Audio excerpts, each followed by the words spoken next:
You are not alone. Your story is still real and it still matters. Millions of women in America are victims of sexual assault and abuse. They are Janessa Marquette. People don't believe us. People don't believe victims. Rachel Joseph. I wasn't believed as a child. Nothing was done to my abusers. Deb Fallonchak. My life has been hell because I told. Now they are watching Dr. Ford tell her story. I believe it is my civic duty to tell you what happened to me while Brett Kavanaugh and I were in high school. Absolutely. It brings back a lot of memories. Trauma is trauma is trauma. You know, once you experience it, it follows you. Because I know what it feels like to be Dr. Ford and all the women that speak up.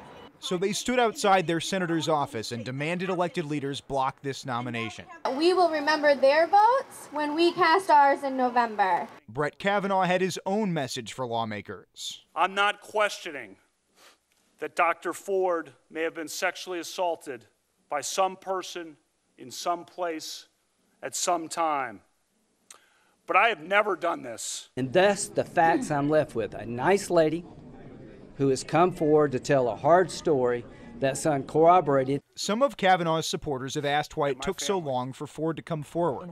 This crowd had an answer. I was sexually abused from my father when I was probably 12. And I too didn't tell till I was 40 years old. And these people that are making fun of victims for telling them so many years later, they don't know the hell you go through when you do tell. This rally in Minneapolis was similar to dozens of others in cities across the United States, organized by the National Women's March organization. They were all held outside their local senators' offices across the country, and all groups held a moment of silence at 12:30 in the afternoon. Back to you. Thank you, Danny. So what's next? The Senate Judiciary Committee has not announced any other plans for future hearings. There is still a vote planned for tomorrow for the Judiciary Committee to send Kavanaugh's confirmation vote to the full Senate.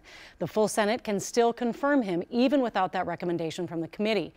And the Supreme Court session is set to start on Monday. If Kavanaugh is appointed, he can join that court at any time. We'll have more on this story coming up tonight at 10, but when we come back,